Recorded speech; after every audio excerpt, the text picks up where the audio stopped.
Algernon's October with the check-in on Hip Hop United. The Black Strip Club has and always will be a great gathering spot for all walks of life that are looking to be enchanted by the finest pole professionals that the city has to offer.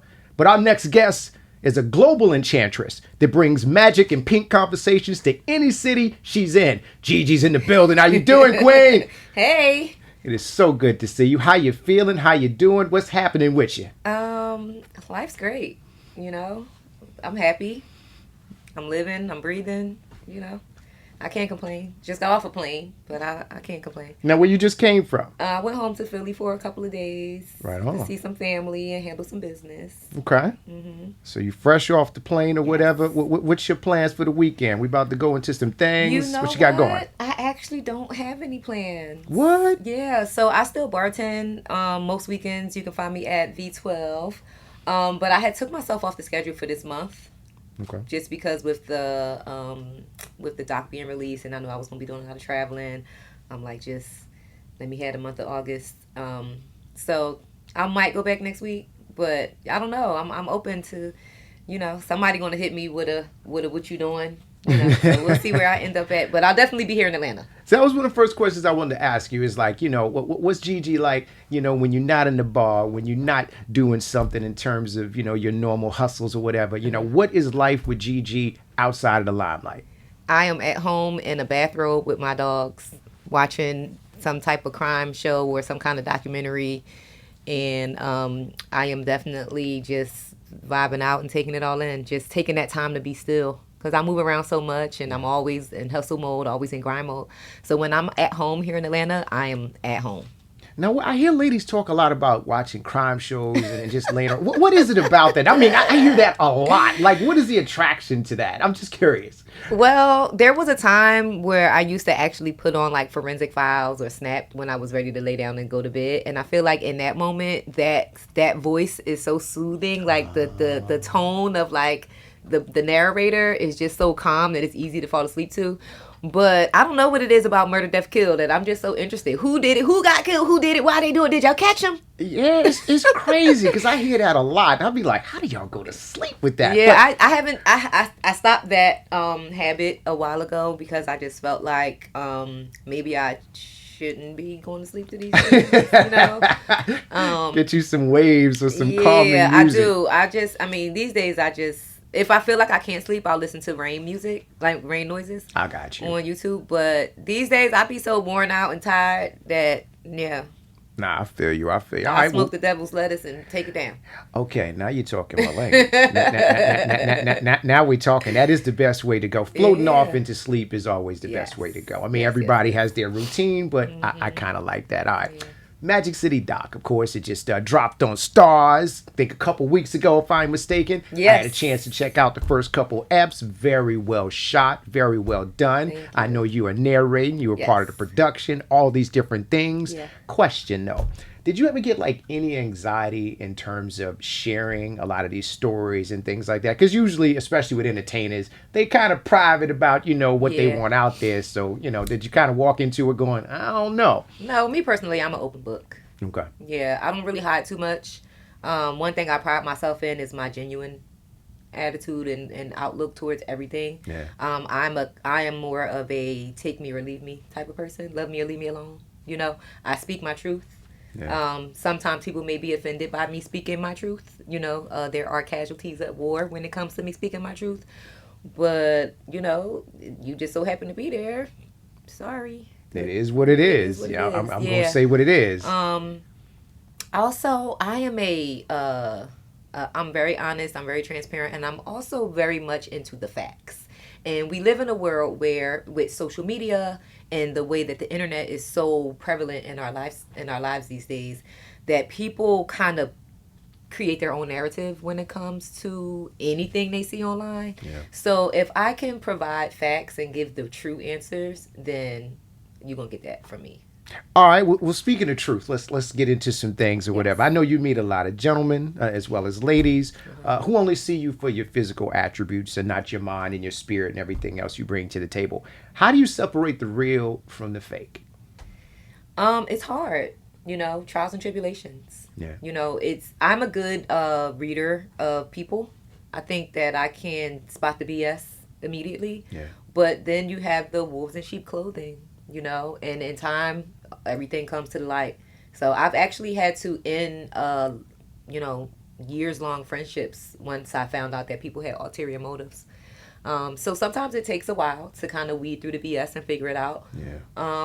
But yeah, I definitely am one of those people who I can usually spot it early on. So. Yeah, 'cause I'm sure you got so many people that's kind of coming at you or whatever. And I just be like, how does she figure out, okay, I don't mind messing with you or whatever, especially when it comes to men, you know what I mean? Because all of them, they've seen everything. You've been out there. You've been transparent. Mm-hmm. If they've been in the club with you, they saw all of the things that you bring into the table, and so it's just like, how do you figure out, okay, I like this guy or I don't like this guy? So I'm really big on energy and chemistry. So, when it feels good and you got that gut feeling that, okay, this is a safe space, sometimes you don't have that feeling. Sometimes you have that danger, kind of feeling. And it's just like, okay, let me step back from this one or, distance myself in a way.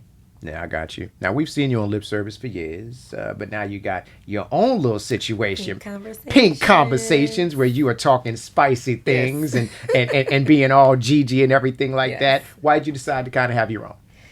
I think it was time. Mm-hmm. I love my Angela down. She's not just someone who I work with, but she's also a very dear friend, almost like a big sister. Yeah. And she brought me into this space 11 years ago. With the start of lip service. I am the only co-host who's been on the show with her the entire 11 years. We celebrate 11 years September 14th. Nice. And it was actually her idea for me to step into my own, and not to leave lip service, of course, but to really just branch off and come from behind her shadow, so to say. Nice. And I started with Lip Service South. So I was going to do a Lip Service South. I was basically like lip service from my POV, from Atlanta. Yeah. And I started with that. I was doing some like out on the scene kind of episodes where I was at festivals and different places and stuff like that. Even when we were at the Jadakiss event, I was there, for that reason. Oh, okay.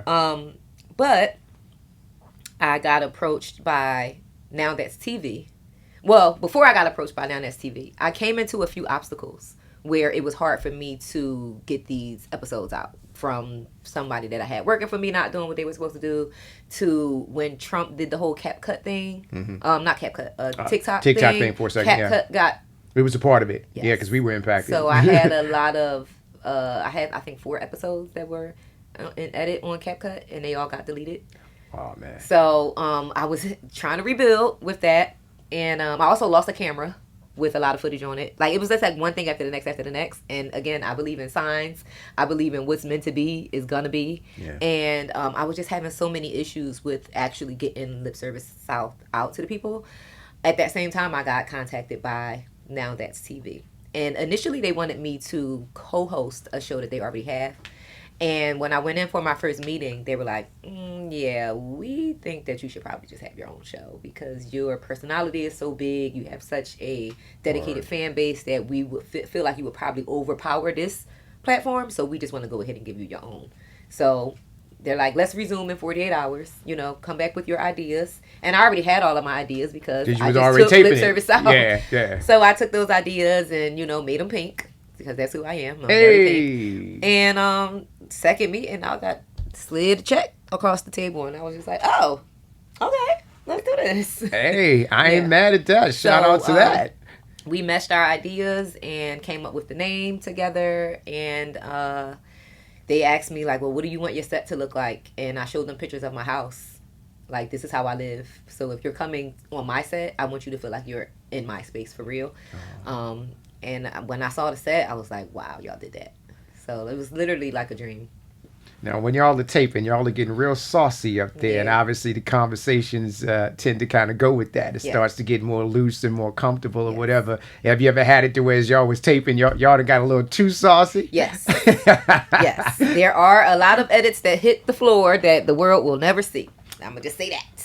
I feel you. I feel you. And in the spirit of having these kind of spirited conversations, I got a couple questions in the arena. We going to do that. Yeah. Now, I've heard you ask people about their willingness to do threesomes and their rules and stuff around it. But What about yourself? What are your rules around threesomes and things like that as well? So number one rule is everyone must be protected, right? So if I am in a threesome situation with a man that is not my man, then the condom is going to be changed out. You know, use a condom with me, use a condom with her. If it is my man, then definitely use a condom with her. Other than that, as far as in the act of the threesome, I don't really have a lot of rules. I feel like, why are we here if everything has to be so structured? Like, just go with the flow of things. Word. I have been in a situation where I was with a married couple and the wife did not like how the husband was with me, and she stopped everything like literally mid-stroke. Like, oh, stop. You're enjoying this way too much. And there is one rule that most women usually say is their number one rule, and that's that the guy can't finish with the other girl. But I don't have a problem with that. Like, if I'm with my man and we're having a threesome and he just so happens to finish with the third party, like, okay, cool. Right. You know, like, but most women, that's like their top thing. Like, oh, you can't come with her. Like, why is she here? Yeah, you know? What's the point? What's the point? If we're going to do it, let's do it for real. Yeah. Now, you know, all that glitters ain't gold. So I've had an ex that would dip behind my back and after circle it was over, back. yeah. I've had that happen. But other than that, you know, I like to say that a threesome is my favorite sexual activity. Best of both worlds. Okay. Yeah. Okay. I was going to ask you why, but you said it's because it gives you the best of both worlds. Yeah. So you get that because you're not. Get a little this, a little that. Yeah. Okay. Actually, you know what's crazy though? What's that? I am, well, not really a new relationship because it's been a year now, but in my current relationship, I don't see it right now. And this is the first for me. You don't see you doing it? I don't see us having a threesome. No. Is it just you don't want to share? That part. Okay. I am so madly in love with this man that I just feel like, you know. And I think at this point, honestly, we are in a long distance relationship. So we don't spend as much time together as we could because of him being where he's at and the way that things are going with business right now for him. Yeah. So it's like I don't even get enough of him myself to be able to share right now. So maybe in the future I might change my mind. But let's just say I ain't had no coochie in a while. It's been a while since I touched somebody else's vagina. I thought girls didn't count. I thought the girls didn't count. Girls obviously do count. With you. Yes, they count. Okay. I mean, you know, I don't think that he would. If I call him like, baby, I just bust her down, I don't think that he would like that. Oh, for real? Yeah. Okay. I don't think so. Okay, I guess everybody different. Everybody different. Okay, I get that. Now I hear you talking about men sending unsolicited dick pics to you in the DM and that it's never a good look. But how do you feel about women sending you unsolicited? So is it the same energy or is it different? I've only had that happen to me one time, and it was not a stranger. It was somebody who I considered a friend at the time, and it was more like she wanted my opinion about her nudes before sending them to her guy friend or whatever. But I found out in hindsight that she really was trying to get me to have sex with her. Okay. We're not friends anymore. Okay. Yeah. Okay. So I just feel like, for one, when it comes to the men, I feel like that's a form of like SA. Like, that's sexual assault. Like, why? You're a whole stranger. Why are you sending me your genitals through the internet? For one, I don't know you. I don't know anything about you. What makes you think I want to see your penis? And not only what makes you think I want to see it, when I do see it, what you think I'm going to do? Call you and say, can I come sit on it? Like, you think I'm going to respond like, ooh, I want that? Like, what's the point? Like, in my Cardi B voice, what is the reason? Like, you know what I'm saying? Like, I don't know. Where's this supposed to go from here? Like, what? You sent me your dick, now what? Right. Like, I send them to my gay friends. That's truth. Yeah, I heard that. I send them to my gay friends. Yeah. They be happy too. Yeah. I don't know why guys do that. I don't even want my man to send me a dick pic. I don't want to see it unless I'm about to sit on it or put it in my mouth or something. Like, that's when I want to see it. I don't want to see it in a pic. Now, I will say... I was going to say, y'all don't exchange little sexy situations? Well, especially since you're long distance. I send him stuff, but I don't... What I would like to see, well, not necessarily from him, but one thing that I've liked in the past is... like a jerk off video. Like, I want to see like the money shot. Like, I don't need to see the whole action, but I want to see it explode. Like, that part, I'll be like, ooh, okay. That was cute. But I don't know. This relationship is just so different. Yeah. That, you know, I don't know. It's hard to explain. And then as far as a woman, yeah, I'm cool. I see enough coochie.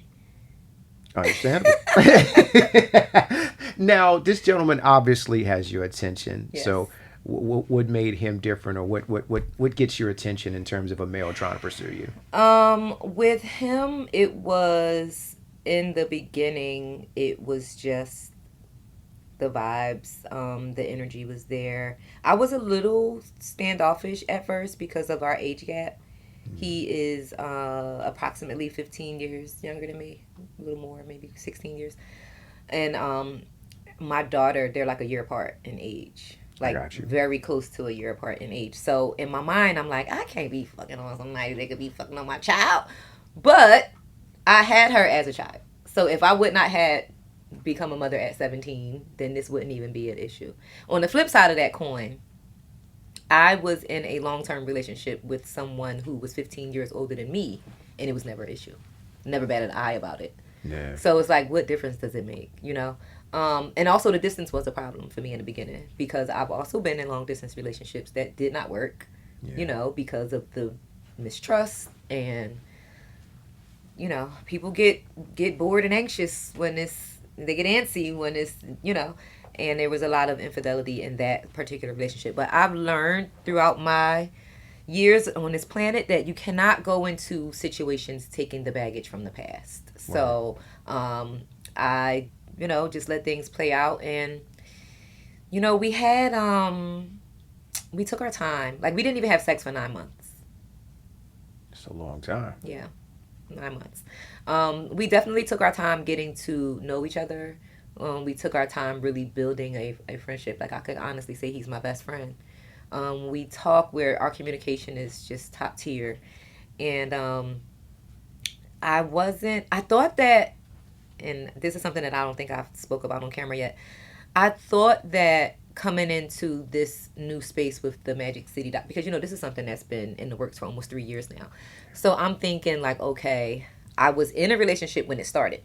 And then that relationship ended. And then I was in a quick, crazy engagement. I don't know if you know about that. During the time of post-production. And then when that ended, I'm like, you know what? I just need to be single. You know, I'm about to walk into this new space in business. And I'm going to have all these eyes on me. And I just need to be single and just let life, you know, roll out for me in the way that it's going to happen, right? And then this man comes along. And I realized in this moment of the rollout for the doc, and as things are happening for me with Pink Conversations, I realized that I didn't know that I needed this support from him until I had it. I was in relationships in the past where I did not have the support of my career. I was with people who didn't want me to do the things that I was doing or am doing.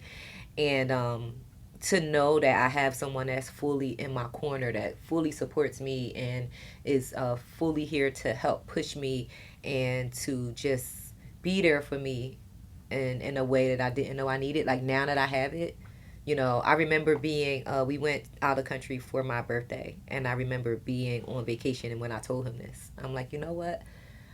Thank you. And he's like, for what? And I'm like, just for being you. Like, I didn't even know that I needed what I have until now. Like, now that I have it, I did need this. I didn't need to walk this path alone. I needed to walk this path with the support that I have in you, so I appreciate you for that. So, yeah. Yeah, we talk about marriage and kids and all of the things, so we'll see what happens, but it's a real situation that I'm in. Do you want to get married and have more kids? Yeah. Yeah. I mean, you know, the kid thing is, there's some stipulations, but we could do it. God willing, of course. That's dope. That's dope. For dances, let's get back to your playground there. Yes. You know, what's some tips you would give some current or aspiring dancers as to how to get that money? Because we know you was at the top. How to get that. The best ways in order for new or aspiring strippers, dancers, exotics, you know, however you want to label it, how to get that money. You know, there are labels, there are categories, right? So there's strippers and there's entertainers, right? Okay. There is a difference. We can talk about that later, but for the new girls that are new to the game or trying to get into the game and they want, the advice I would give as far as how to make more money is to, for one, perfect your craft. For two, work on your people skills. And for three, really just keep yourself together. Because in the strip club, you have to look at it like how we eat with our eyes, right? How we shop with our eye. We see first before we taste, before we smell, we see. So they're going to look at you from across the room and decide if they even want to be bothered with you or not. So if you don't look like you got it together, if you look like you crazy batshit from out of hell, then guess what? They don't want nothing to do with you. Yeah. So you have to look the part. And that's not saying get your body done or, have a certain weave or wig or whatever. But it's just when you feel your best, you do your best. So whatever it is that you need to do to work on yourself so that you are at your best when you go into the club, do that, right? And then once you get there, right, you got to know what you're doing. So again, I'm not saying that everybody needs to learn how to do a pole trick, but the two-stepping booty stepping, two-stepping booty shaking strippers don't really, you got to be that girl to just go ahead and just shake a little booty and that's it. These days, the girls are doing pole. The girls are actually being entertainers and learning how to dance. So that's another thing that as one of those girls, one of the pioneers of that movement, I would say that is what, when I was 90 pounds in an A cup, that's what got me the money for real. I was an entertainer, right? I would get up on that stage with all 110 pounds that I had and I would perform. And then after they saw me perform, I had a good personality. I could talk to anybody about anything. I don't have a formal education, but I'm highly intelligent. I also am very confident. So I hold that within myself. And you can see that from across the room. And then the last thing I would say, even though you didn't ask me this question, save that money. Because that's probably the one regret I had, is that I enjoyed the money that I made, but I didn't save enough of it or invest enough of it. Yeah. I like that. And obviously a lot of those particular skills that you just talked about can also cross over into other businesses and other ventures as well. Absolutely. Yeah. Absolutely. Now, as a dancer, what are some things that men do in the club that will definitely get them thrown up out of there? Oh, being too touchy-feely. Don't touch me. Right. Especially if I'm not dancing for you. Like, if I'm just walking by, don't slap my ass. Don't try to grab on me. Like, that's just rude. Even though we are scantily clad, right? Yeah. That does not mean that we're on display for you to just touch. Like, don't touch me, for one. And most clubs have a no touching rule, for real. Yeah. In most clubs. Another thing, Lord, don't touch the money either. Guys throw the money that don't know no better. They'll throw it and then they'll try to pick it up and then throw it. No. Don't touch the money. Once it comes out your hand, it's no longer yours. Don't touch it. Let's quote Gigi. If it's on the flow, then it's the flow money. Exactly. That part. Leave that flow money right on the flow. Yeah. I think that's like the only two things that I could think of like right off the top. But definitely don't touch me. Don't touch me. Oh, and don't try to say that you don't owe me my money when you owe me my money. Because security gonna get you. I'm gonna do one of these. And yeah, Roscoe gonna get your ass up out there though. That's what's up. Wrapping up here in terms of that. What's some of the things you're going to be looking to do next? And tell us who Gigi is outside the limelight. Okay. I'm actually looking forward to what comes from this Magic City documentary. I feel like lip service has opened so many doors for me. And I feel like this is a step up. This is the next level. I've told so many of these stories in interviews like this, in interviews where I'm on Lip Service or Pink Conversations. And sometimes people think that it's cap. So now you'll get to hear and see from the people who was also there that they're crossing the T's and dotting the I's that I've been trying to tell y'all about for years. So I want people to really get a real feel of what was going on and what is still going on at the club throughout the documentary. But your girl got her acting on in a lot of these scenes. My little interstitials. Oh, the accountant. Yeah. When you was telling them about, okay, this costs money. Okay, you got to do this. The body check was so interesting to me. That was like the best segment. I'm sorry. Go ahead. Yeah. So hopefully your girl will have a few acting roles come up out of it. I have been approached by some people. Nothing actually happened yet, but yeah, I want to get into that acting realm. I think that I can do good in that space. I agree. Yeah. And then Gigi. So I am Kafi. That's my real name. And A lot of people know Gigi. Most people don't know Coffee. I spend a lot of. Do you want to stop? Oh, I spend a lot of personal time with my family. I am the matriarch of the family that I have here in Atlanta. I moved here literally 20 years ago today. Oh. 20 years ago today, the day of Hurricane Katrina, was the day that I got to Atlanta. Today, August 29th, 2005 was Hurricane Katrina.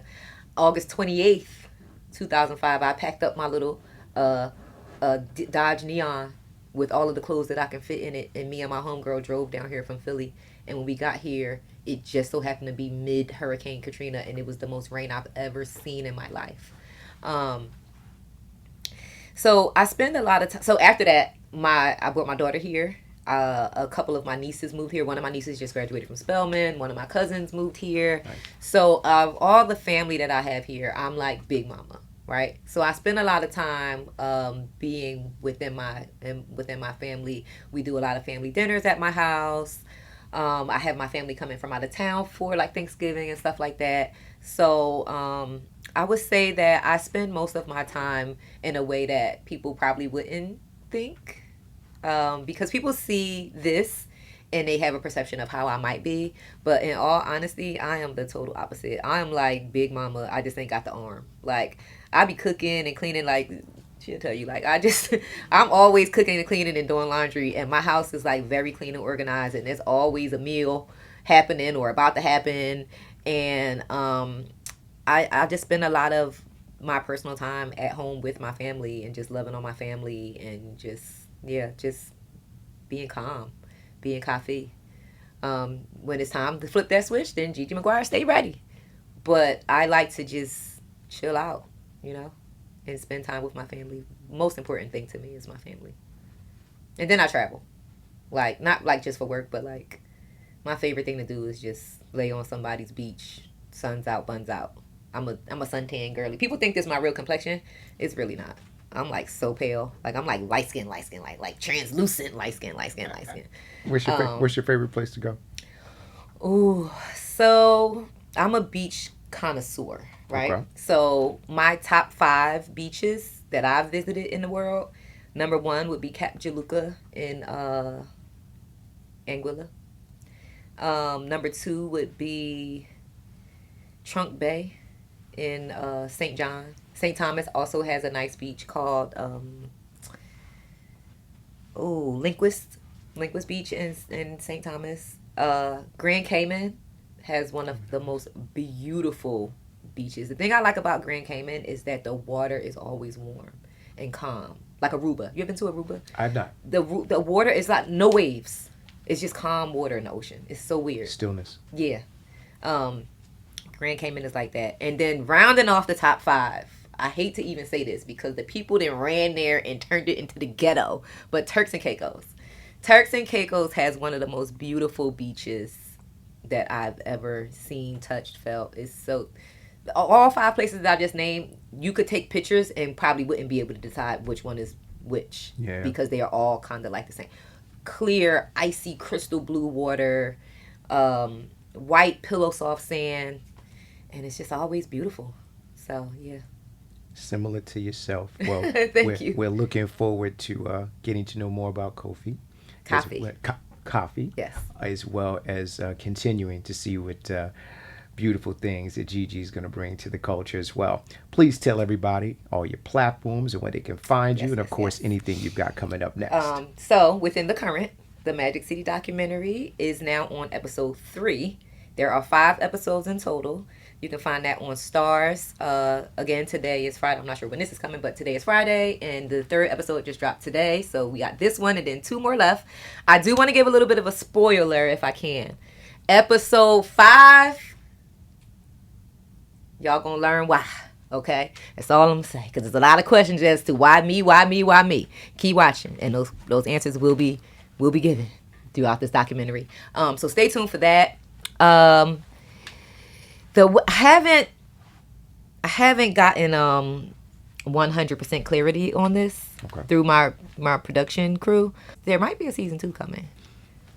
Yeah, don't quote me on that. I'm just saying It might be a season 2 coming. Looking forward to that. I'm still on Lip Service. Like I said, we're about to celebrate 11 years in a couple of weeks. So that's Angela Yee's Lip Service. You can find that on iHeart. Shout out to iHeart. You can find that on YouTube, on Angela Yee's YouTube page, or anywhere you might listen to or watch podcasts, Spotify, wherever, Apple Music. Pink Conversations is exclusively on Now That's TV. I think we have 10 episodes or 9 episodes now, but I'm still sitting on about 7. So we're working out some logistics. There hasn't been an episode released in a couple of weeks, but there will be episodes coming again soon. So I definitely have that still in the works. And that's like my biggest thing right now. I'm really, really going hard to push Pink Conversations and really get it out there because, I get, even this morning landing here in the airport, somebody came up to me like, oh my God, Gigi. So I get that all the time. And they're like, I love you on Lip Service. And I'm like, okay, go watch Pink Conversations. So I'm really pushing that really, really, really hard. So Pink Conversations, the Instagram for that is Gigi Pink Conversations. My personal Instagram is at Gigi Maguire, GIGIMAGUIRE. People tend to spell my name wrong. They spell it with an MCG and it's MAG, like magic.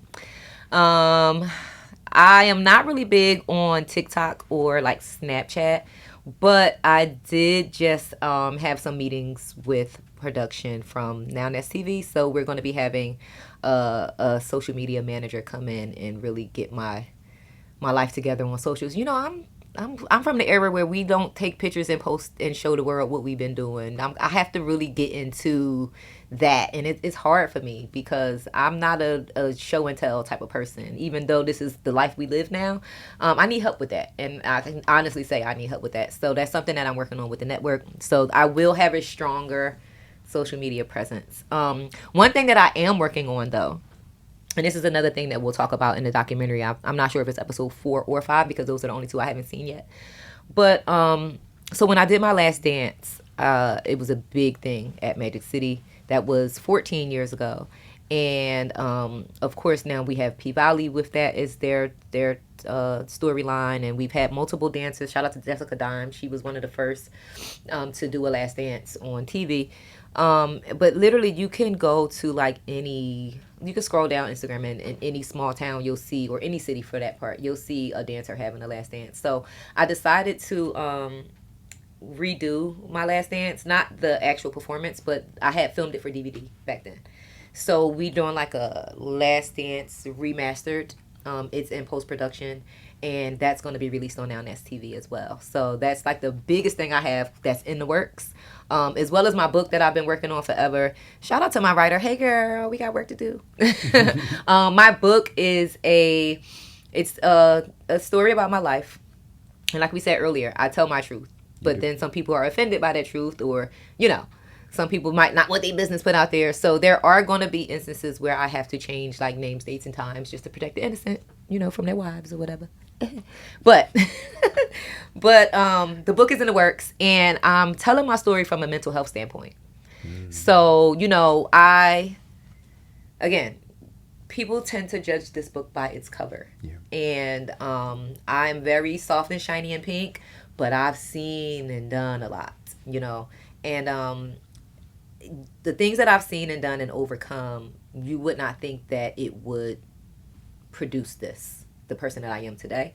Mm-hmm. When you hear these stories, you would think like, damn, that girl got to be fucked up in the head or broken down and bitter, and and I'm the exact opposite. I use those trials and tribulations as like the way that pressure creates a diamond. Yeah. You know what I'm saying? Yeah. So I have always been wanting to tell my story. I literally have lived a movie, and I battled with grief, depression, and I started seeing a psychiatrist, and it was actually her idea to tell my story from a mental health standpoint. So that's who's writing my book. It just so happened that she is a author by trade, like by hobby. So we got together and we've been working on that for about a year now. So hopefully we'll be able to move things along and get that done. But yeah, the book, The Last Dance Remastered, Now That's TV, Pink Conversations, Lip Service, Magic City documentary, and whatever else God put on my plate, I'm going to eat it the fuck up, okay? And leave no crumbs. We're going to leave it right there. We, of course, are going to wish you continued success in all of your ventures. We appreciate you coming out. We appreciate you hanging out with us and being authentic and, of course, telling these stories that have never been told before. Please do not change. Always stay the same. Thank you. Gigi Maguire, you have now been checked in officially with Hip Hop United. Let's go. Let's get it.